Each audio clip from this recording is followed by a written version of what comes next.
Gold, trusted gold buyers. మీరు తాకట్టు పెట్టిన బంగారాన్ని విడిపించి ఈ రోజు ఉన్న మార్కెట్ ధరకు కొనబడను.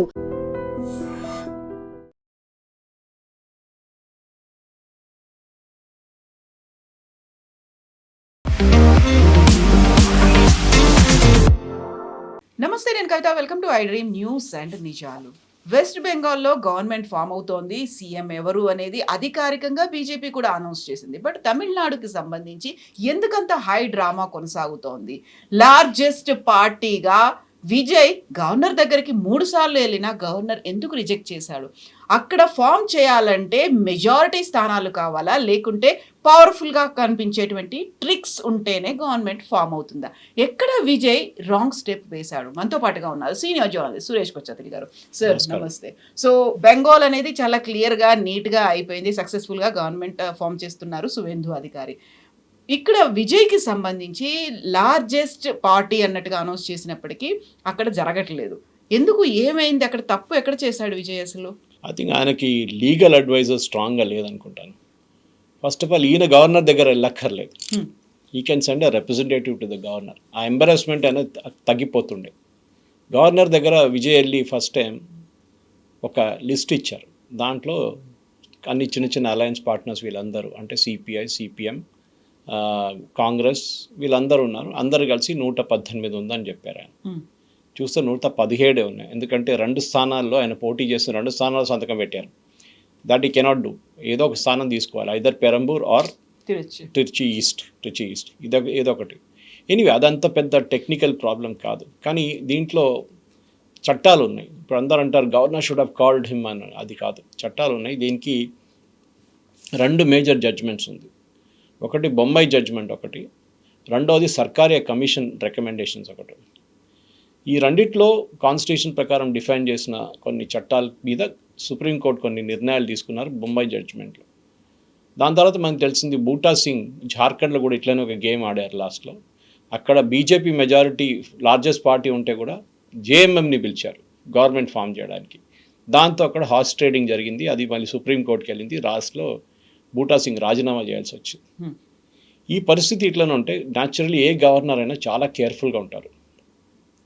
రేపు విజయ్ని పిలిచారనుకోండి, విజయ్ అసెంబ్లీకి వెళ్తాడు, స్వేరింగ్ అని అంతా అయిపోతుంది. ఎమ్మెల్యేలు అందరూ స్వేరింగ్ ఇన్ చేసుకుంటారు, ప్రమాణ స్వీకారం చేసుకుంటారు. ఫస్ట్ ఎమ్మెల్యేలు అందరూ, దాని తర్వాత వాళ్ళు బుక్లో సంతకం పెడతారు. అంతా అయిపోయిన తర్వాత ఓట్ ఆఫ్ కాన్ఫిడెన్స్ వచ్చి ఓడిపోయారు అనుకోండి, ఏం చేస్తారు? ఎంటైర్ ప్రాసెస్ మొత్తం వేస్ట్ అయిపోతుంది. దానికోసం గవర్నర్ని Sarkaria commission and even supreme court ఏమన్నా రీజనబుల్ టైం తీసుకోండి. Don't hurry up. Reasonable time తీసుకొని you determine whether this will be a stable government or not. కానీ మీరు రాజ్భవన్లో నిర్ణయం చేయకండి. దట్ ఈస్ రాజ్భవన్లో ఇక్కడ ఎన్టీ రామారావు గారిది ఆ టైంలో రామ్లాల్ గారితో జరిగిన గొడవలో ఎన్టీ రామారావు గారు ఎమ్మెల్యేలు అందరిని తీసుకొని రాజ్భవన్కి వెళ్ళారు. ఇక్కడ హైదరాబాద్ పరేడ్ చేశారు. దాని తర్వాత ఢిల్లీకి తీసుకెళ్లారు.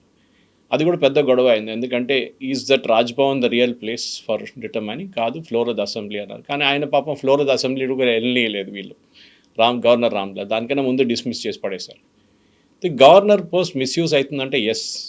కానీ ఈ కేసులో ఆర్లేకర్ గారు is going by the book అంటారు, అంటే as per the rules. Vijay first తప్పు, ఆయన గవర్నర్కి వెళ్ళి ఈ లిస్ట్ ఇవ్వకూడదు. ఆయన యాక్చువల్లీ ఇవ్వకుండా మంచిగా ఉండేది. ఏమి చేయాలంటే సింపుల్గా వెళ్ళి, నా దగ్గర 107 మంది ఉన్నారు, we're the single largest party, we're taking a claim to form the government. అప్పుడు గవర్నర్ అడుగుతారు, మీ దగ్గర మెజారిటీ లేదు కదా, మీరు ఎవరు సపోర్ట్ తీసుకుంటున్నారంటే then give me 3-4 days time, నేను తీసుకొస్తాను మీద లిస్ట్ అని చెప్పి he can take a break from that. అది చేయలేదు. మళ్ళీ నెక్స్ట్ డే తిరిగి వచ్చి ఆయన అస్ట్రాలజర్ చెప్పారంటే ఇవాళ 11 గంటలకు మంచి టైం అని చెప్పారు, మంచి ముహూర్తం ఉంది చేయాలని చెప్పేసి. సో ఇమ్మీడియట్గా ఆయన వెళ్ళి కాంగ్రెస్లో 5 మంది ఉన్నారు, దాంతోపాటు సిపిఐ, సిపిఎం, ఐయుఎంఎల్, విసికే వీళ్ళందరినీ పిలిపించుకున్నారు. తర్వాత తెలిసింది ఏంటంటే ఐయుఎంఎల్ వాళ్ళు స్టాలిన్ దగ్గర కలిశారు. నిన్న సాయంత్రం వెళ్ళి కలిసి, మేమైతే సపోర్ట్ ఇవ్వట్లేదు, ఎవరన్నారు అన్నారు. సో సంతకం ఎవరిది ఉంది దాంట్లో? That's the first next question that comes. సంతకం ఎవరిది లేకుంటే మళ్ళీ ఎందుకు సంతకం పెట్టారు అక్కడ? That's a question. తర్వాత మనం తెలిసిందంటే వీసీకే వాళ్ళ పార్టీ హెడ్ అన్నారు, మేము ఇంకా నిర్ణయం తీసుకోలేదు, మేము స్టాలిన్ని కలుస్తున్నాం. దాని తర్వాత ఉదయనిధిని కలిసారు రాత్రి. ఇదంతా డ్రామా 11 గంటలకు రాత్రి నడుస్తుంది ఈ డ్రామా. సో అప్పుడు వాళ్ళు కూడా డిసైడ్ చేయలేదు. వాళ్ళ ఇద్దరు ఎమ్మెల్యేలు ఉన్నారు, వాళ్ళకి ఇద్దరు ఉన్నారు. సో వాళ్ళు ఏమైనా పొద్దున్న నిర్ణయం తీసుకుంటున్నారు. ఇప్పుడు మనం రికార్డ్ చేస్తున్నప్పుడు I think they are more or less ready to support అన్నమాట. కానీ దాంట్లో పెద్ద డిమాండ్ పెట్టారు ఒకటి, వాళ్ళ పార్టీ లీడర్ ఏమో డిప్యూటీ చీఫ్ మినిస్టర్ కావాలంట, ఆలోచించాడు. సో ఇట్లాంటి బ్లాక్మెయిలింగ్ టాక్టిక్స్ నడుస్తుంది. విజయ్ దీని నుంచి కొంచెం బయటకు ఉంటే బాగుంటుండే నా అభిప్రాయం. ఏం లేదు, యూ వెయిట్ ఫర్ 1 వీక్, ఎవరు ఫామ్ చేయలేనప్పుడు గవర్నర్ మిమ్మల్ని పిలుస్తారు మళ్ళీ, or he may impose precedence rule and అసెంబ్లీని సస్పెండెడ్ యానిమేషన్లో పెడతారు. ఇది మనం జమ్మూ కాశ్మీర్లో కూడా చూసాం, చాలా స్టేట్స్లో చూసాం. ఎక్కడెక్కడ గవర్నర్కి ఒపీనియన్ ఉందో ఇక్కడ స్టేబుల్ గవర్నమెంట్ ఉండదని చెప్పినప్పుడు ఆయన ఒక సస్పెండెడ్ యానిమేషన్లో పెడతారు. కానీ మన Narasimha Rao government central government form చేసినప్పుడు, యూనియన్ గవర్నమెంట్ ఫామ్ చేసి ఆయన మైనారిటీ గవర్నమెంట్ హెడ్ చేశారు. అప్పుడప్పుడు ఆయనకు మెజారిటీ ఉండే, అప్పుడప్పుడు మెజారిటీ లేకుండే. లాస్ట్లో ఒక క్రూషియల్ ఓట్ వచ్చినప్పుడు ఆయన జేఎంఎం ఎంపీని కొనుక్కున్నారు. ఆయన కాదు పాపం, వాళ్ళ పార్టీ వాళ్ళు చేసే పని. ఎంఎం వాళ్ళేమో ఆ డబ్బులతో పట్టుబడారు వాళ్ళు. దాని పెద్ద ఇష్యూ అయిపోయింది. ఈవెన్ నరసింహరావు గారి మీద కూడా కేసు అయింది ఆ టైంలో. ఇప్పుడు విజయ్ చేసిన తప్పులు ఒకటి, ఫస్ట్ డే ఆయన ఆయన ఒక పార్టీ రిప్రజెంటేటివ్ పంపించి వీఆర్ స్టేకింగ్ ద క్లెయిమ్ అని చెప్తే అయిపోతుండే, అది చేయలేదు. రెండవది లిస్ట్ ఇచ్చారు, లిస్ట్ ఈజ్ నాట్ కంప్లీట్. ఆ లిస్ట్లో కూడా 118 మ్యాజిక్ ఫిగర్ రీచ్ కావట్లేదు. యాక్చువల్లీ 118 కూడా తప్పు. ఎందుకంటే ఓటింగ్ వచ్చినప్పుడు రేపు speaker cannot vote or should not vote. ఒక్క సీట్ తగ్గిపోతుంది మళ్ళీ వీళ్ళ వైపు నుంచి, బికాస్ స్పీకర్ వీళ్ళ వాళ్ళు అంటారు. సో చాలా కేర్ఫుల్ ఉండాలన్నమాట. అది విజయ్ చేయలేదు. బహుశా ఆయనకి నిన్న రాత్రి కూడా ఛానల్స్ చూస్తున్నప్పుడు అదే అంటున్నారు, లీగల్ అడ్వైస్ ఎవరు ఇస్తున్నారు. సింపుల్ మంచి కాన్స్టిట్యూషనల్ ప్రొసీజర్స్ తెలిసే మనిషి ఉంటే వాళ్ళు లీగల్గా అటు చెప్తారు, ఇది చేయాలి, స్టెప్ 1, స్టెప్ 2, స్టెప్ 3 అంటే అది అయిపోతుండే. అది చేయలేదన్నమాట. సో ఇప్పుడు జరగాల్సినటువంటిదంతా కూడా అనలిస్టులు చెప్తోందో, లేకపోతే కాకలు తీరినటువంటి వాళ్ళు చెప్తోందో, ద్రవిడ నేతలంతా ఈజీగా యాక్సెప్ట్ చేయరు. ఎందుకంటే వాళ్ళు ఏళ్ల తరబడి దశాబ్దాలుగా గవర్నమెంట్లో ఉన్నారు కాబట్టి. ఒక దశలో మనకు వినిపించింది డిఎంకే, ఏఐడిఎంకే రెండూ కలిసి గవర్నమెంట్ను ఫామ్ చేస్తాయి. బద్ధ శత్రువులు, ఒక గవర్నమెంట్ కాకపోతే ఇంకో గవర్నమెంట్ వస్తుంది అనుకున్నప్పుడు విజయ్కి గవర్నమెంట్ ఇవ్వడం అనేది ఇష్టం లేదా, లేకుంటే మా ముందు ఆయనకి గవర్నమెంట్ సీఎం అంటే మేము ఎందుకు యాక్సెప్ట్ చేయాలి అనేదా? కరెక్ట్. ఇప్పుడు స్టాలిన్ ఆయనకి నచ్చేది ఒక షాక్గా వచ్చింది ఈ రిజల్ట్. ఆయన ఎప్పుడు అనుకోలేదు ఓడిపోతాడని, అది ఆయన కూడా ఓడిపోతాడనేది. సో స్టాలిన్ కానీ చాలా మెచ్యూర్గా బిహేవ్ చేశారు.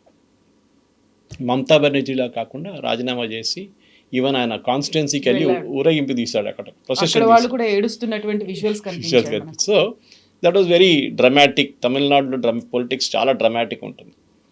కానీ స్టాలిన్ కానీ పళనిస్వామి కానీ వీళ్ళిద్దరికీ ఒకటి భయం ఏంటంటే, విజయ్ 5 సంవత్సరాలు ఉంటే రేపు అన్నామలై మళ్ళీ బీజేపీని తీసుకొస్తే ద్రవిడియన్ మూమెంట్ అనేది చాలా వీక్ అయిపోతుంది, మళ్ళీ వీళ్ళకి సెకండ్ ఛాన్స్ దొరకదు.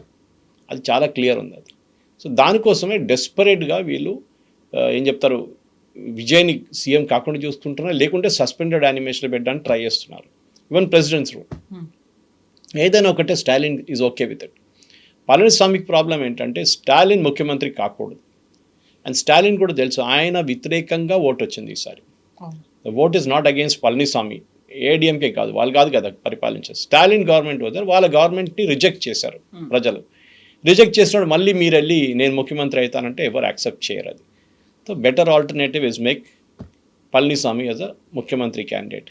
సో నిన్న టీటీకే దినకరన్ రాత్రి గవర్నర్ని కలిసి హీఈస్ ఆస్కింగ్, మీరు ఈయనని ఇన్వైట్ చేయండి, పళనిస్వామిని ఇన్వైట్ చేయండి ముఖ్యమంత్రి. కానీ హీ హాజ్ నో రైట్, ఆయనకి రైట్ లేదు, హక్కు లేదు ఇది అడగడానికి.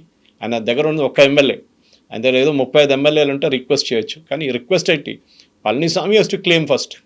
ఆయన వెళ్ళి గవర్నర్ చెప్పాలి, నా దగ్గర మెజారిటీ ఉంది, నేను గవర్నమెంట్ ఫామ్ చేయొచ్చు. అప్పుడు గవర్నర్ మళ్ళీ లిస్ట్ అడుగుతారు ఆయన దగ్గర కూడా, మీ లిస్ట్ తీసుకురండి. సో గవర్నర్కి ఈ సర్కారీ కమిషన్ కానీ బొంబాయి జడ్జ్మెంట్లో రీజనబుల్ టైం అని ఇచ్చారు. అది ఇప్పుడు చాలా మటుకు చర్చలు వస్తున్నాయి. ఈ రీజనబుల్ టైం ఏంటి, కాన్స్టిట్యూషన్లో ఎక్కడ డిఫైన్ చేయలేదు, బొంబాయి జడ్జ్మెంట్లో డిఫైన్ చేయలేదు. ఈవెన్ సర్కారీ కమిషన్ రికమెండేషన్ కూడా ఎక్కడ ఈ రీజనబుల్ టైం వారమా, 10 రోజుల, 2 వారాల, 2 నెలల, 2 సంవత్సరాల ఏం డిఫైన్ చేయలేదు. So governor he'll take his own sweet time. బహుశా ఆయన విజయ్ని మళ్ళీ పిలుస్తారు, ఇప్పుడు వీసీకి సపోర్ట్ చేస్తే అయిపోతుంది. కానీ ఒక బ్రాడర్ క్వశ్చన్లో ఉంటుందంటే ఈ స్టెబిలిటీ ఏంటి గవర్నమెంట్ది, ఎంతకాలం ఉంటారు. ఎందుకంటే వీళ్ళు ఇచ్చిన వాగ్దానాలు చూస్తే కూడా గవర్నమెంట్ దగ్గర డబ్బులు ఉండవు. గవర్నమెంట్ ఆ వాగ్దానాలు ఫిలప్ చేయకుంటే అప్పుడు ఆపోజిషన్ వాళ్ళ మీద పడతారు. అప్పుడు అసెంబ్లీలో గొడవ, దాని తర్వాత ఏదో ఒక పార్టీ నో కాన్ఫిడెన్స్ మోషన్ తీసుకొస్తారు, మళ్ళీ ఓటింగ్ జరుగుతుంది. ఈ కాన్ఫిడెన్స్ మోషన్, నో కాన్ఫిడెన్స్ మోషన్కి ఒక అడ్వాంటేజ్ అంటే ఒకసారి పాస్ అయితే అసెంబ్లీలో మళ్ళీ 6 నెలల దాకా మళ్ళీ మీరు తీసుకురాలి పెట్టడానికి కూడా. So that is an advantage. ఒక బ్రీతింగ్ స్పేస్ వస్తుంది విజయ్కి. నేను చెప్తే ఏంటంటే సరే చేయనియండి, లెట్ ఎమ్ రూల్. ఎందుకంటే ఇంత కష్టపడి వచ్చాడు, ఇంత దగ్గర దాకా వచ్చిన తర్వాత మళ్ళీ మీరు చేస్తే సింపతి ఫ్యాక్టర్ విజయ్కి వస్తుంది మరి రేపు. That is why Stalin is చాలా కేర్ఫుల్ ఉన్న. స్టాలిన్ చూడండి, ఆయన ఓపెన్గా చెప్పట్లేదు, కానీ ఇండైరెక్ట్లీ గవర్నర్కి చెప్తున్నారు మీరు గవర్నమెంట్ ఫామ్ చేయనియండి, anyway why should you hold it back అని. కానీ ఆర్లేకర్ గారికి ప్రాబ్లం ఏంటంటే అక్కడ కేరళ కూడా ఆయనే హ్యాండిల్ చేస్తున్నారు. He's handling the additional responsibility. తమిళనాడులో ఇక్కడ ఆర్ఎన్ రవి గారు బెంగాల్కి వెళ్ళిపోయినప్పుడు హీఈస్ హోల్డింగ్ అడిషనల్ ఛార్జ్. అక్కడ ఇంకో గొడవ నడుస్తుంది కేరళలో, ఎవ్వరు ముఖ్యమంత్రి అని చెప్పి డిసైడ్ చేయలేకపోతున్నారు అక్కడ కాంగ్రెస్ వాళ్ళు. ఇక్కడేమో ఈ గొడవ, ఎవరిని ముఖ్యమంత్రి చేయాలని చూస్తున్నారు, వీళ్ళకి కావట్లేదు ఇక్కడ అనమాట. సో కాన్స్టిట్యూషనల్లీ చూస్తే గవర్నర్ చేసిన దానికి ఎస్, ఆయన పెద్ద లార్జెస్ట్ పార్టీని పిలవాలి ఉండే. దీనికన్నా ముందు కూడా యూనియన్ గవర్నమెంట్లో కూడా చూసాం, లార్జెస్ట్ సింగిల్ పార్టీని ఎప్పుడు పిలుస్తారు గవర్నమెంట్ ఫార్మేషన్కి. అది అక్కడ విజయ్ చేసిన ఫస్ట్ తప్పు. అది బహుశా చేసుకుంటే వాళ్ళ దాకా ఆయన ముఖ్యమంత్రి అయిపోతాడు.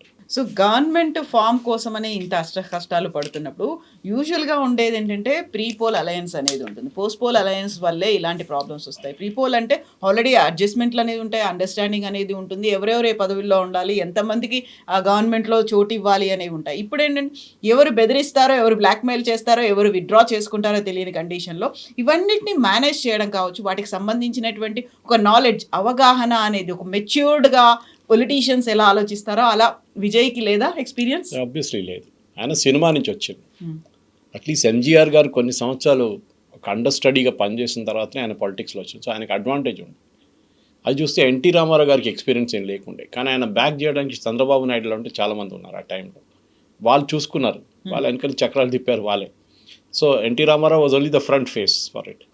ఇక్కడ అది కాదు, విజయ్ అన్ని పని చేస్తున్నాడు, విజయ్ గవర్నర్ దగ్గర వెళ్తున్నాడు, విజయ్ సంతకం తీసుకెళ్తున్నాడు, విజయ్ స్టేక్ క్లెయిమ్ చేస్తున్నాడు. అది కాకుండా మీరు చాలా మెచ్యూర్గా కొంతమంది సీనియర్ పొలిటికల్ లీడర్, అది ప్రాబ్లం, వాళ్ళ పార్టీలో ఒకటే సీనియర్ పొలిటికల్ లీడర్ ఉన్నారు, సెంగోటియన్. ఆయనకు 10 సార్లు ఎమ్మెల్యేగా పోటీ చేసి గెలిచిన మనిషి, చాలా ఎక్స్పీరియన్స్డ్.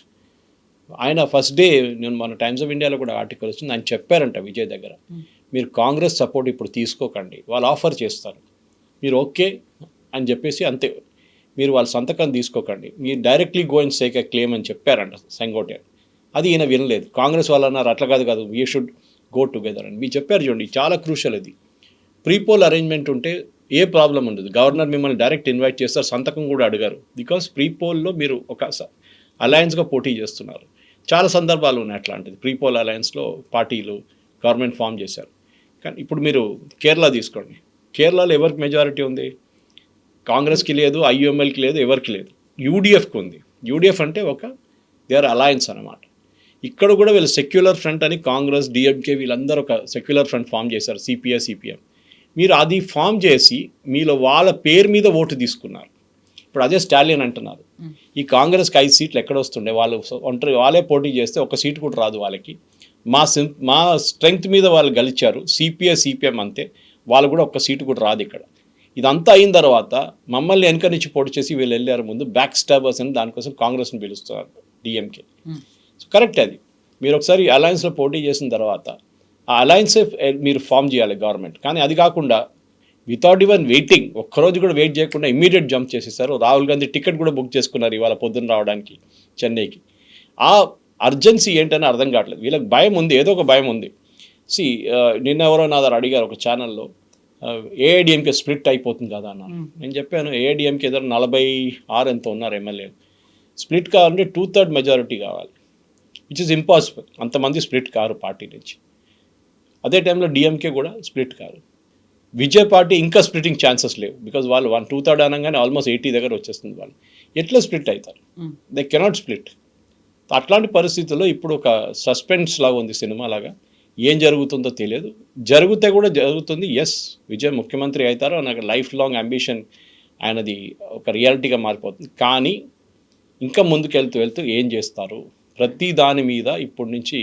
అండ్ మనం చూసాం ఇది, ఈ చంద్రశేఖర్ రెజీమ్ ఒకటి, ఇందర్ కుమార్ గుజరాల్ రెజీమ్ ఒకటి, దేవగౌడ రెజీమ్ ఒకటి, వీళ్ళందరినీ ఎవరో వెనక నుంచి ఒక ఐదర్ కాంగ్రెస్ వాళ్ళు మీరు గుర్తుంటుంది, ఐ థింక్ చంద్రశేఖర్ గవర్నమెంట్ అనుకుంటాను, దాన్ని పడిపోవడానికి కారణం ఏంటంటే రాజీవ్ గాంధీ ఇంటి బయటనో ఎవరో పోలీసు వాళ్ళు పెట్టారని చెప్పి రాజీవ్ గాంధీ కంప్లైంట్ చేశారు చంద్రశేఖర్. దాంతో నా గవర్నమెంట్ పడిపోయింది. నా మీద మీరు నిఘా పెట్టారు, స్పైయింగ్ చేస్తున్నారని చెప్పి సిల్లీ ఎక్స్క్యూజ్. అట్లాంటి ఎక్స్క్యూజ్ పెట్టి రేపు పొద్దున్న లేవగానే వీసీకే ఫోన్ చేసి చెప్తాడు, నేను రేపు పొద్దున సపోర్ట్ విత్డ్రా చేయబోతుంది, గవర్నర్ దగ్గరికి వెళ్తాను నేను అంటాను. ఏం చేస్తారు? గవర్నర్ కూడా ఏం చేయలేరు ఆ టైంలో. Once you're sworn in the government, మీ రెస్పాన్సిబిలిటీ అయిపోయింది. అన్లెస్ మేజర్ క్రైసిస్గా పార్టీ స్ప్లిట్ అయిందో ఏదని అంటే then it's a different thing. కానీ గవర్నర్ డైలీ ఇంటర్ఫియర్ చేయలేరు. ఆయన ఒక కాన్స్టిట్యూషనల్ హెడ్ అంతే. కానీ ఇప్పుడు చూడండి, ఇప్పుడు తమాషాదే మొదలైంది. అండ్ హిస్టరీ ఉంది దీంట్లో, ఇప్పుడు కాదు, చాలా సందర్భాల్లో యూనియన్ గవర్నమెంట్లో, ఎస్పెషల్లీ స్టేట్ గవర్నమెంట్ పక్కన పెట్టచ్చు, ఇట్లాంటి స్ప్లిట్స్ జరిగిన తర్వాత బ్లాక్మెయిలింగ్ జరిగింది, గవర్నమెంట్ పడిపోయింది, చాలా సందర్భాలు ఉన్నాయి అట్లాంటి. సో ఇప్పుడు విజయ్ ఏం చేస్తాడు? చాలా హడావిడిగా అయితే జననాయకన్ సినిమాతో పోలుస్తున్నారు. ఇప్పుడు జననాయకన్ చాలా ప్రెస్టీజియస్గా తీసుకున్నారు, రిలీజ్ చేయాలనుకున్నారు, బట్ అక్కడ సెన్సార్ సర్టిఫికేట్ రాలేదు. చివరికి రిలీజింగ్ డేట్లు అనౌన్స్ చేసి టికెట్లు అన్నీ పోయిన తర్వాత కూడా అది ఇప్పటికీ రిలీజ్ అవ్వకుండా ఉంది. ఇప్పుడు బంపర్ మెజారిటీ అనేది మాకు వచ్చింది, సింగిల్ లార్జెస్ట్ పార్టీగా అక్కడ వచ్చినప్పటికి కూడా గవర్నమెంట్ ఫామ్ చేయడానికి మళ్ళీ వెనకడుగేస్తున్నారు. ఇవన్నీ ఆలోచించాల్సి వస్తుంది. ఈ హర్డిల్స్ అన్నీ దాటుకొని విజయ్ అనే నేను అలా ఓత్ టేకింగ్ సెరమనీ అనేది అవుతుందా లేదా? అవుతుంది, అది దాంట్లో డౌట్ లేదు, అవుతుంది. కానీ టైం పడుతుంది, ఒకటో 2 రోజులు పడుతుంది. ఇంకా దాని తర్వాత క్లారిటీ వచ్చేస్తుంది డెఫినెట్గా. ఎందుకంటే ఒకసారి వీసీకే ఓకే అంటే then there is no, governor కూడా ఏం ఆపర్, ఆయన will carry on with the oath taking ceremony. కానీ మళ్ళీ అదే ప్రాబ్లంకి వస్తున్నాం మనం తిరిగి. ఈ ఉన్న పార్టీలు, చిన్న చిన్న పార్టీలు, వీళ్ళు రేపు ఎప్పటికి వెళ్ళిపోతారు, ఎక్కడ కనిపించకుండా పోతారని డౌట్ ఉంది. ప్రతి పార్టీ, చిన్న చిన్న పార్టీలు అందరికి పదవి కావాలని అడుగుతారు. వాళ్ళకి తెలుసు పాసిబ్లీ టీవీకేలో ఉన్న ఎమ్మెల్యేలు కూడా చాలామందికి పొజిషన్ రాదు, వాళ్ళకు మినిస్టర్షిప్ ఇవ్వలేరు. ఎందుకంటే చిన్న చిన్న వాళ్ళు అడుగుతారు, సిపిఎం వాళ్ళు అడుగుతారు, సిపిఐ వాళ్ళు అడుగుతారు, వీసీకే అడుగుతున్నారు ఉప ముఖ్యమంత్రి. ప్రతి చిన్న పార్టీ, 1 ఎమ్మెల్యే 2 ఎమ్మెల్యేలను అందరూ బ్లాక్మెయిల్ చేస్తారు. ఎవరో నేను ఒక కార్టూన్ వేశారు, బీజేపీ ఎమ్మెల్యే సైడ్లో కూర్చొని తమాషా చూస్తున్నా అంటే ఆయన ఒకడే ఉన్నాడు, నన్ను కూడా పిలుస్తారేమో వీళ్ళు సపోర్ట్ కోసం, అప్పుడు నేను చూపిస్తానని చెప్పేసి. ఎనీవే, ఇప్పుడున్న పరిస్థితుల్లో ఐ థింక్ విజయ్ ముఖ్యమంత్రి అవుతారు, దాంట్లో డౌట్ లేదు. మేబీ ఈ ఆదివారం లోపల స్వేరింగ్ కూడా అయిపోతుంది, దాని పెద్ద ఇష్యూ ఏం లేదు. కానీ ఆయనకి ఛాలెంజెస్ చాలా ఉన్నాయి. ఎందుకంటే ఎస్పెషలీ తమిళనాడులో ఉన్న ఛాలెంజ్ డిఫరెంట్, వెస్ట్ బెంగాల్లో ఉన్న ఛాలెంజ్ డిఫరెంట్. వెస్ట్ బెంగాల్లో సువేందు అధికారికి ఉన్నది, అది ఒక 3 మేజర్ ఛాలెంజెస్ ఉన్నాయి అక్కడ. కానీ ఇక్కడ తమిళనాడులో అంత పెద్ద ఛాలెంజ్ లేదు. పొలిటికలీ ప్రాబ్లం ఉంది, కానీ గవర్నమెంట్ నడిపేయడానికి ఎకనామికలీ స్టేట్ జీడిపి కానివ్వండి, మ్యానుఫ్యాక్చరింగ్ కానివ్వండి, లా అండ్ ఆర్డర్ ఓకే, అంత పెద్ద ప్రాబ్లం. కానీ అక్కడ వెస్ట్ బెంగాల్లో that is a major issue అనమాట. సో ఇప్పుడు క్యాంప్ రాజకీయాలు అనేవి కనిపిస్తున్నాయి. ఆ తర్వాత హార్స్ ట్రేడింగ్ మీద కూడా చాలా ఎక్కువ ఫోకస్ అనేది ఉంది. ఏమంటారు, తోల్ మోల్కే బోల్ అన్నట్టుగా, లైక్ ఎవరెంత బార్గెనింగ్ కెపాసిటీ ఉంది, డబ్బు ఎంత పంచుతారు అనే దాని మీద విజయ్ ఇవన్నీ ఎక్స్పెక్ట్ చేయలేదు అనుకున్నప్పుడు ఆయనకు ఉండాల్సినటువంటి ఒక రాజకీయ గురువులో, లేకుంటే స్ట్రాటజీస్లో ఎలక్షన్ ఎలా గెలవాలి అని చూపించినటువంటి ప్రశాంత్ కిషోర్, ఆ తర్వాత ఎలక్షన్ అయిపోయింది, రిజల్ట్స్ వచ్చాయి, గవర్నమెంట్ ఫామ్ కోసం ఏం చేయాలి అనేది స్ట్రాటజీ చెప్పలేకపోయాడా? అది అక్కడే ప్రాక్టికల్ ఎక్స్పీరియన్స్ మనకు వస్తుంది. ప్రశాంత్ కిషోర్ కూడా ఎక్స్పీరియన్స్ లేదు. ఆయనే కదా బీజేపీని 2014లో గెలిపించింది ప్రశాంత్ కిషోరే. He was very close to Modiji ఆ టైంలో. నేను ఫస్ట్ టైం ఆయన్ని 2013లో కలిసాను గాంధీనగర్లో, మోదీ గారి ఆఫీస్లో. ఆ టైంలో ఆయన డెవలపింగ్ చేయాలి. అప్పుడు మోదీ గారిని క్యాండిడేట్ కూడా డిక్లేర్ చేయలేదు ఆ టైం. వీళ్ళందరూ ఒక సిటిజన్స్ ఫర్ అకౌంటబుల్ గవర్నెన్స్ అని చెప్పి సిఏజీ అని చెప్పి గ్రూప్ ఫామ్ చేశారు. గ్రూప్ అందరు ఎన్ఆర్ఐస్, మోస్ట్ ఆఫ్ దమ్, బయట నుంచి వచ్చిన స్ట్రాటజిస్ట్, డాయిష్ బ్యాంక్ కానివ్వండి, సిటీ బ్యాంక్ కానివ్వండి, కోక్లో పనిచేస్తారు, అందరూ వచ్చారు. మేనేజర్స్, పెద్ద వాళ్ళు, సీనియర్ వైస్ ప్రెసిడెంట్ లెవెల్ వాళ్ళు వచ్చి భారతదేశంలో ఉన్న రాజకీయం మార్చుతానని వచ్చారు వాళ్ళు. కానీ వాళ్ళకి ప్రాబ్లం ఏముండే అంటే వాళ్ళ స్ట్రాటజీలో చాలా బాగా చేస్తారు. చాయ్ పే చర్చ అని ఒక కాన్సెప్ట్ కూడా ఎందుకు వచ్చిందంటే, ఒకరోజు మణిశంకర్ అయ్యర్ గారు అక్కడ ఏఐసిసి టాల్కటోరా స్టేడియంలో మీటింగ్ జరుగుతున్నప్పుడు మీడియాతో చెప్పారు, ఇక్కడ మోదీ గారు ఎప్పుడు ప్రధానమంత్రి గారు, ఆయన ఇక్కడ వచ్చి కావాలంటే ఛాయ్ అమ్ముకోవచ్చు అని చెప్పి, మేము కావాలంటే ఒక స్టాల్ ఇస్తాం ఆయనకని చెప్పారు. ఇమీడియట్గా వీళ్ళు పికప్ చేసుకొని దాన్ని చాయ్ పే చర్చ అనే కాన్సెప్ట్ చేసేసారు. దాంట్లో వీళ్ళ ప్రశాంత్ కిషోర్ కానీ ఇట్లాంటి ఐపాక్ లాంటి టీమ్స్ చాలా స్ట్రాంగ్గా ఉంటారు. కానీ ప్రాక్టికల్గా పొలిటికల్గా ఆలోచించడానికి వాళ్ళకి ఇట్లాంటి గవర్నర్కి ఎట్లా వెళ్ళాలి, గవర్నర్ దగ్గర ఎవరు వెళ్ళాలి, గవర్నర్ దగ్గర స్టేక్ ఎట్లా క్లెయిమ్ చేయాలి, దానికి సంతకాలు ఎట్లా ఉంటుంది, మీరు ఎవరో సంతకాలు ఫోర్స్ చేస్తే రేపు గవర్నర్ ప్రాబ్లంలో అయిపోతారు రేపు, సో మీరు కూడా ప్రాబ్లంలో అయిపోతారు, మీ మీద ఫార్జరీ కేసు వస్తుంది. ఇదంతా చాలా కాంప్లికేషన్స్ ఉన్నాయి. క్లీన్ మెజారిటీ లైక్ కేరళ కానివ్వండి, వెస్ట్ బెంగాల్ కానివ్వండి, ఈవెన్ పుదుచ్చేరి, ఆర్ అస్సాం, అక్కడ ఏ ప్రాబ్లం లేదు, ఎందుకంటే నీట్ మెజారిటీ వచ్చేసింది వాళ్ళకి. కానీ ప్రాబ్లం ఎక్కడ వచ్చిందంటే తమిళనాడులో ఈ ఇన్ఎక్స్పీరియన్స్తోనే విజయ్ని అడ్వైస్ చేయడానికి ఎవరు లేరు అనుకుంటాను. ఉన్నవాళ్ళు ఉంటే కూడా వాళ్ళు కరెక్ట్గా అడ్వైస్ చేయట్లేదు. దాంతోనే ఈ సిరీస్ ఆఫ్ మిస్టెప్స్ జరిగింది ఆయనకి అన్నమాట. సో ఇప్పుడు కాంగ్రెస్ కనుక విజయ్కి మద్దతు ఇస్తే నేషనల్ వైడ్గా ఉన్నటువంటి ఇండీ కూటమి ఉంది, దాంట్లోంచి నేను బయటకు వచ్చేస్తాను అని స్టాలిన్ థ్రెటన్ చేశాడు అనేది, అక్కడ కూడా క్రాక్స్ వస్తున్నాయి. కాబట్టి చాలా ఆచితూచి అడుగు వేయాలి అనేది, చాలా బ్యాలెన్స్డ్గా ఉండాలి, స్ట్రాటజీతో ఉండాలి. ఇక్కడ కావాల్సింది మెజారిటీ అనేది కాదు, కావాల్సింది ట్రిక్స్ అనేది, ఒక సీట్లు ఎన్ని వచ్చాయి అనేది కాదు, ఎలాంటి ట్రిక్ ప్లే చేశాడు, ఎలా లాజికల్గా ఆలోచించాడు, ఎలా అనాలిసిస్ చేయగలిగారు అనేది. సో ఇప్పుడు స్టాలిన్ తీసుకుంటుంది ప్రాపర్గా కరెక్ట్ డెసిషన్ అంటారా ఎన్డీఏ కూటమి నుంచి బయటికి రావడం? వచ్చేస్తారు వాటి ఆల్రెడీ కనిమొళి లోక్సభ స్పీకర్కి రైటింగ్ ఇచ్చేస్తారు. నేను కాంగ్రెస్ వైపు మేము కూర్చుంటాం కదా, ఆ బెంచ్లో ఆపోజిషన్ బెంచ్ మార్చేసాను నన్ను అక్కడ. That is the big indication. డెఫినెట్గా ఇండి కూటమి నుంచి బయటకు వస్తే దాంట్లో కూడా డౌట్ లేదు. ఎందుకంటే ఇప్పుడు ఇండి కూటమి లేదు కదా. యాక్చువల్ టెక్నికలీ రాహుల్ గాంధీని ఫస్ట్ పర్సన్ ప్రధానమంత్రి చేయాలని చెప్పిన మనిషి స్టాలిన్. యాక్చువల్ ఆయన్నే ఈయన వెనక నుంచి పొడిచేసి వెళ్ళిపోయాడు. 27 సంవత్సరాల నుంచి ఉన్న పొత్తు ఇది ఓవర్ నైట్ రాహుల్ గాంధీ మార్చేశాడు. దాంతో ఏం జరుగుతుందంటే ఎవరైనా రేపు కాంగ్రెస్తో పొత్తు పెట్టుకున్నా వాళ్ళకి డౌట్ వస్తుంది, వీళ్ళు మాతో ఉంటారా లేదా అనేది. అట్ నేషనల్ లెవెల్ ఆలోచించండి. రేపు ఒక సెంట్రల్ గవర్నమెంట్లో ఒక ఆపర్చునిటీ వస్తే అలయన్స్ పార్ట్నర్గా మేము పోటీ చేసి ఒక ప్రీపోల్ అలయన్స్కి వెళ్తామంటే అందరూ బ్యాక్అవుట్ అయిపోతారు, ఇంక్లూడింగ్ సమాజ్వాదీ పార్టీ. వాళ్ళకు కూడా రేపు డౌట్ వస్తుంది, రేపు ఎక్కడైనా ఈ మార్పులు అక్కడిక్కడ వచ్చేస్తే వీళ్ళు వాళ్ళతో వెళ్ళిపోతారా మాతో వస్తారని డౌట్ ఉంది. లక్కలీ ఉత్తరప్రదేశ్లో ఆ ప్రాబ్లం లేదు. ఉత్తరప్రదేశ్లో ఉన్నది 3 పార్టీలే బేసిక్లీ. దాంట్లో బహుజన్ సమాజ్ పార్టీ పోయింది మొత్తం, మాయావతి ఈజ్ టోటలీ అవుట్. ఉన్నది వీళ్ళిద్దరే, SP Congress alliance and BJP. కానీ ఇప్పుడు 2027 రాబోయే ఎలక్షన్లో ఈ క్వశ్చన్ బయటకు వస్తుంది, ఎందుకు ఎవరు ఈ పొత్తు పెట్టుకుంటారా లేదా, లేకుంటే పొత్తు ఉంటుందా పోతారని ఏం క్లారిఫికేషన్ లేదు ఇప్పుడు దానికి. డెఫినెట్గా దాని పొజిషన్ మనం చూడాల్సిందే. అండ్ ఐ థింక్ నా అంచనా ప్రకారం 2027 ఎలక్షన్లో ఇండి కూటమి ఉండదు, అంటే ఉత్తరప్రదేశ్ ఎలక్షన్లో. తర్వాత 2029 election which is mostly return of now. ఎందుకంటే వెస్ట్ బెంగాల్లో 39 అక్కడ ఉన్న స్థానాల్లో మెజారిటీ బీజేపీ తీసుకెళ్ళిపోతారు, మెజారిటీ. ఈవెన్ మన తమిళనాడులో చూడండి ఇప్పుడు స్ప్లిట్ అవుతుంది. స్టాలిన్ వాళ్ళ స్ట్రెంగ్త్ చూపించారు, అప్పుడు చూపిస్తారు నెక్స్ట్ టైం ఎలక్షన్లో. ప్రిపేర్డ్గా వెళ్తారు ఈసారి. ద్రవిడియన్ ఫిలాసఫీని వాళ్ళు ఇప్పుడు ఇన్ని రోజుల దాకా ద్రవిడియన్ ఫిలాసఫీని యాంటీ హిందీ ఫిలాసఫీగా పెట్టుకున్నారు. Anti NEET exam, anti Hindi, okay, north ఇండియన్స్ది మేము అంగీకరించాము, న్యూ ఎడ్యుకేషన్ పాలసీ, ఇదంతా స్టాలిన్ స్ట్రాటజీ ఉండే. స్టాలిన్కి స్ట్రాటజీ మార్చాల్సి వస్తుంది. సో ఇండి కూటమి నుంచి బయటికి రావడం చాలా ఇది. మమతా బెనర్జీ ఏమో నేను ఇప్పుడు ఇండి కూటమిని చూసుకుంటాను, అన్ని స్టేట్స్ తిరుగుతాను. కానీ ఆమెను ఎవరు పట్టించుకుంటారు? ఇప్పుడు ఎవరు పట్టించుకోరు. Because once you had power మిమ్మల్ని అందరు రెస్పెక్ట్ చేస్తారు, పవర్ లేనప్పుడు ఎవరు పట్టించుకోరు మిమ్మల్ని. సో మమతా బెనర్జీ వస్తే కూడా రాహుల్ గాంధీకి థ్రెట్.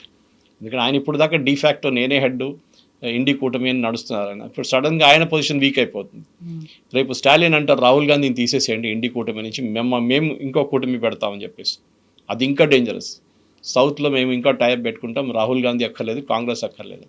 సో ఇప్పుడు ఓకే గవర్నమెంట్లో కాంగ్రెస్ ఉంటారు, కరెక్ట్ మీరు చెప్పిన దాని ప్రకారం తమిళనాడులో. కానీ ఫ్యూచర్ ఏంటి? ఒక టైంలో కే కామరాజ్ లాంటి చాలా పెద్ద నేతలు ఉన్న ఒక స్టేట్ తమిళనాడు, అక్కడ ఇప్పుడు ఇవాళ ఏ పొజిషన్లో కూడా లేరు అన్నమాట ఓట్ల కోసం కాంగ్రెస్. ఆ పరిస్థితికి వచ్చేస్తారు. ఏం వెస్ట్ బెంగాల్లో కూడా అంతే. రేపు ఎందుకు పొత్తు పెట్టుకుంటారు?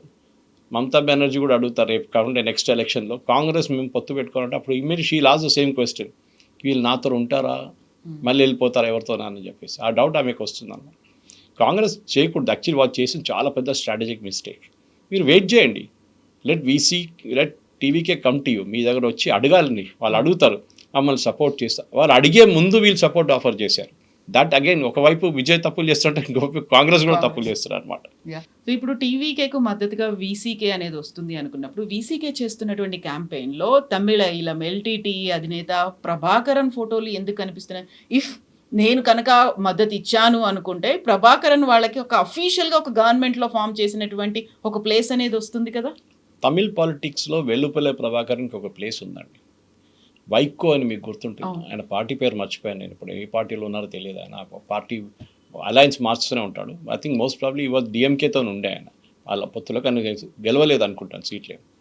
సో వైకో చూడండి, ఆయన క్యాంపెయిన్లో ఎప్పుడు వెల్లుపల్లె ప్రభాకరన్ గురించి మాట్లాడతారు కూడా, పోస్టర్లు పెట్టిన పక్కన పెట్టచ్చు. ఈ స్పీక్స్ అబౌట్ తమిళ్ ఈలం. అది నాకు గుర్తుంది ఎన్డీఏ గవర్నమెంట్ ప్రీవియస్ వాజ్పేయి గారి గవర్నమెంట్ ఉన్నప్పుడు అనుకుంటా ఇది పెద్ద ప్రాబ్లం అయిపోయింది. ఎందుకంటే ఆ టైంలో గవర్నమెంట్ ఆఫ్ ఇండియా వాళ్ళని ఒక టెర్రరిస్ట్ గ్రూప్ అని డిక్లేర్ చేసిన తర్వాత వీళ్ళ సపోర్ట్ చేయడము, వీళ్ళ గురించి మాట్లాడడము, వీళ్ళ పోస్టర్లు పెట్టుకోవడం దాంట్లో ఉంటుంది, ఇష్యూ ఉంటుంది. కానీ తమిళనాడులో తమిళీలం అనేది ఒక ఇప్పుడు కూడా ప్రభాకరన్ లేరు, తమిళీలం కాన్సెప్ట్ లేదు, శ్రీలంకలో కూడా ఏం జరగట్లేదు. కానీ వీళ్ళ నడిమిట్లో ఎప్పుడు కూడా ఉంది. ఎందుకంటే తమిళియన్ రెఫ్యూజీస్ ఇంకా ఉన్నారు, శ్రీలంకన్ రెఫ్యూజీస్ చాలామంది తమిళనాడులో ఉన్నారు ఇప్పుడు కూడా. వాళ్ళకి ఒఫీషియల్గా రెఫ్యూజీ స్టేటస్ ఉంది, వాళ్ళకి డబ్బులు ఇస్తారు యుఎన్హెచ్సిఆర్, వాళ్ళకు రేషన్లు ఇస్తారు, అన్నీ చేస్తారు. And I think one candidate also ఒకసారి ఎవరో పోటీ చేసిన కూడా ఇచ్చారు ఈసారి.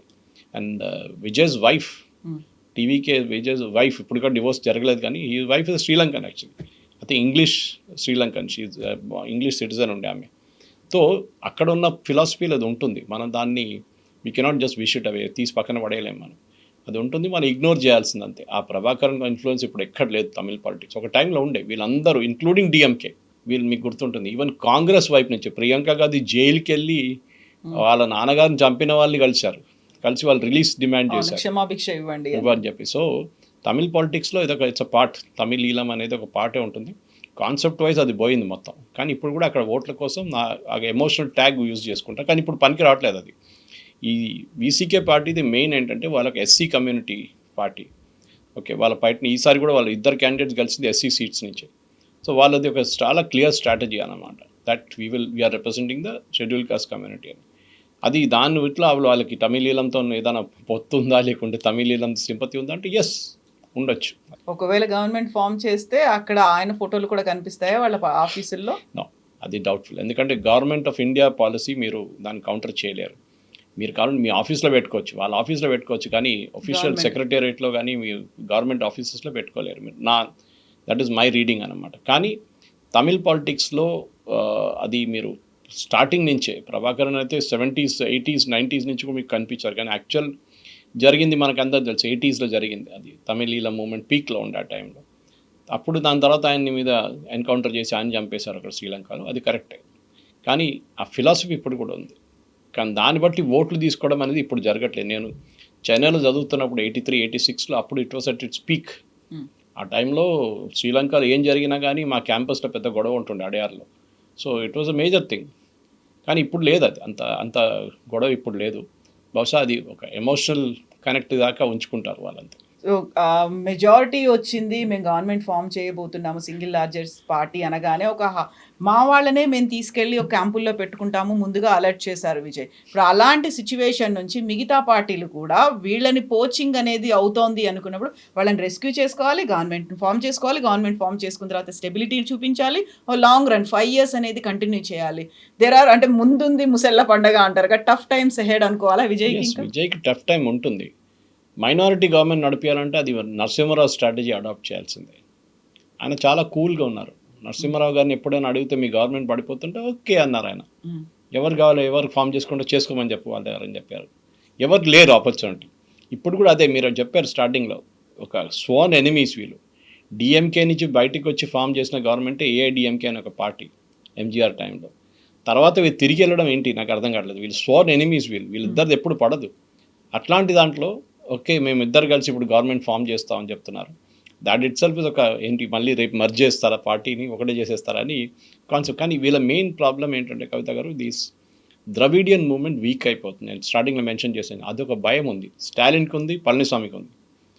ఒకసారి ఆ ద్రవిడియన్ మూవ్మెంట్ వీక్ అయిపోతే దానికోసం ఈసారి చూడండి వీళ్ళకి మహిళల ఓట్లు అండ్ యంగ్స్టర్స్ ఓట్లు పడ్డది. నడిమిట్లో ఉన్న middle level age group and old people వాళ్ళ ఓట్లు డిఎంకే ఏఐడిఎంకే పడ్డది యాజ్ పర్ కమ్యూనిటీ బేసిస్. దానికోసం స్టాలిన్ ఓడిపోవడం అంటే కొల్తూరులో that is an indication. Because అక్కడ ఆయనకి ఆ యంగ్స్టర్స్ ఓట్లు పోయినాయి, మహిళల ఓట్లు కూడా పోయినాయి. అది దాంతో డిఎంకే కూడా ఈసారి చాలా పెద్ద వాళ్ళకి దెబ్బతింది. AIADMK of course expected. And Vijay గెలవడానికి కారణం కూడా దానికోసం చాలామంది అంటారు అటువైపు అన్నామలై ఉంటే పాసిబ్లీ ఈ యంగ్స్టర్స్ ఓట్ స్ప్లిట్ అయిపోతుంది. బీజేపీ కార్యకర్తలు ఎవ్వరు పనిచేయలేదు ఈసారి తమిళనాడులో. నాకు తెలిసి చాలామంది నా ఫ్రెండ్స్ ఉన్నారు అక్కడ, వాళ్ళు అన్నారు మేము అసలు పనిచేయం, పళనిస్వామికి పనిచేయడానికి మర్చిపోండి మేము, కాబట్టి మా పార్టీ వాళ్ళ కోసం అక్కడ పోటీ చేస్తున్నారు, 25 కాన్స్టిట్యూన్సీ అక్కడ పోటీ చేస్తాం. అక్కడ కూడా వాళ్ళు టికెట్లు ఎట్లా ఇచ్చారంటే ఓడిపోతున్న స్థానాలకు టికెట్ ఇచ్చారు. బీజేపీ ఎప్పుడు గెలవలేదు, ఏఐడిఎంకే గెలవలేదు, బీజేపీ గెలవలేదు. అక్కడి నుంచి అట్లాంటి ప్లేసెస్ సీట్లు ఇచ్చారు. కోయంబత్తూర్, కన్యాకుమారి ఇట్లాంటి చాలా స్ట్రాంగ్ ఏరియాస్లో బీజేపీకి టికెట్స్ రాలేదు. అది అన్నామలై గారు కూడా మెన్షన్ చేశారు. సో ఐ థింక్ ఇప్పుడున్న పాలిటిక్స్ ప్రకారం నేను చూసే ఏంటంటే ఇప్పుడు ఈ ద్రవిడియన్ పార్టీ ఇద్దరికి చాలా పెద్ద థ్రెట్ ఉంది. దానికోసం వాళ్ళ కాడర్ని ఉంచుకోవడానికి ట్రై చేస్తున్నారు. ఎందుకంటే రేపు బెంగాల్లో జరిగినట్లనే వీళ్ళిద్దరి దగ్గర నుంచి ఐదర్ విజయ్ వైపో ఆర్ బీజేపీ వైపో వీళ్ళందరూ వెళ్ళిపోతే రేపు డిఎంకే, ఏఐడిఎంకే అనే పార్టీలు ఉండరు. Same thing what happen to TMC, అది కూడా తమిళనాడు కూడా అదే జరగవచ్చు నెక్స్ట్ ఎలక్షన్లో. ఇప్పుడు 2021 పోయింది, 31లోకి నెక్స్ట్ ఎలక్షన్. బహుశా అప్పుడు దాకా తమిళనాడు పొలిటికల్ సీన్ మారిపోవచ్చు. ఉండాలంటే విజయ్ ఉండాలి, లేకుంటే మారాలంటే మారిపోతుందంటే వీళ్ళిద్దరు భయపడతారు. డిఎంకే భయపడతారు, ఏఐడిఎంకే భయపడతారు. ఒకసారి ద్రవిడియన్ ఫిలాసఫీ వాళ్ళ ఓటర్ మైండ్ నుంచి బయటికి పోతే మళ్ళీ దాన్ని తిరిగి తీసుకురావడం చాలా డిఫికల్ట్. సో బోల్డ్ అంత హైడ్రామా, బోల్డ్ అనే స్ట్రాటజీలు, ఎత్తులకు పై ఎత్తులు ఇవన్నీ వేసిన తర్వాత ఒక వన్ ఫైన్ డే ఎప్పుడో ఒక రోజు విజయ్ అయితే సీఎం అవుతారు. డెఫినెట్. ఐ థింక్ ఇంకా ఈ సండే మండే లోపల అయిపోతారు, దాంట్లో ప్రాబ్లం ఉండదు. ఓన్లీ థింగ్ ఈజ్ ఆయన స్టార్టింగ్లో ఫస్ట్ స్టెప్పే తప్పేశాడు, అదొక్కటే రిగ్రెట్ ఉండొచ్చు. మీరు కొంచెం మెచ్యూర్గా బిహేవ్ చేస్తే, ఇంత ఎక్సైటెడ్గా బిహేవ్ చేయకుంటే ఇమ్మీడియట్గా ఇప్పుడే స్వేరింగ్ అని అయిపోతుందని టైం తీసుకోండి. Who is problem? సువేందు అధికారి కూడా 4th వచ్చిన రిజల్ట్ ఇప్పుడు 9వ తారీఖు స్వేరింగ్ ఇన్ అయింది. They weighted 5 days. వాళ్ళకి తెలుసు ఆయనే అవుతాడు ముఖ్యమంత్రి క్యాండిడేట్ అని. కానీ యూ షుడ్ నాట్ ఇమ్మెచ్యూర్గా బిహేవ్ చేసి ఏదో పరిగెత్తుకుంటే గవర్నర్ దగ్గర వెళ్ళి నన్ను ఎప్పుడే ముఖ్యమంత్రి చేయండి అని చెప్తే that is immaturity. And Arlekar లాంటి చాలా వెటరన్ ఆర్ఎస్ఎస్ ఏం చెప్తారు, ఒక లీడర్గా ఉండి ఆయన ఇప్పుడు గవర్నర్గా ఉన్నారు. ఆర్ఎస్ఎస్ బ్యాకింగ్ ఉంది, ఆయన ఆర్ఎస్ఎస్ నుంచి వచ్చారు. ఆయన న్యాచురల్లీ ఆయనకు చట్టాల గురించి అటార్నీ జనరల్ కానీ వాళ్ళందరూ అడ్వైస్ చేస్తారు, లీగల్ అడ్వైజర్స్. ఆయన సొంతంగా డిసిషన్ తీసుకోరు. రేపు ఎవరైనా సుప్రీంకోర్టు కూడా వెళ్ళొచ్చు. So he would consulted with attorney. They would said ఇది రికమెండేషన్స్, బొమ్మాయి జడ్జ్మెంట్లు ఎట్లా ఉంది, సర్కారియర్ కమిషన్ రికమెండేషన్స్ ఇది ఉంది, మీరు ఇది చేయండి అని చెప్పుంటారు. కానీ అది విజయ్ వైపు కూడా ఎవరైనా అడ్వైస్ చేస్తే బాగుంటుండే. ఇప్పుడు నా ఆఫ్ కోర్స్ అదంతా హైండ్ సైట్ ఇస్ అడ్వాన్స్ అయిపోయిన తర్వాత చాలా మంది అడ్వైస్ చేయడానికి వస్తారు మీకు. Yes sir, we'll wait what is going to happen అనేది. Sure. Thank you so much. Thank you very much.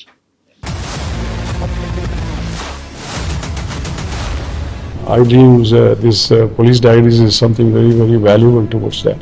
I must really appreciate Murali, your insights. iDreams founder and CEO చిన్న వాసుదేవ్ రెడ్డి గారితో మురళీధర్ క్రైమ్ స్టోరీస్ చాలా famous అయిపోయినాయి. గౌతమ్ సవాంగ్ గారు I congratulate him for doing so well, and I congratulate him his boss also. So well.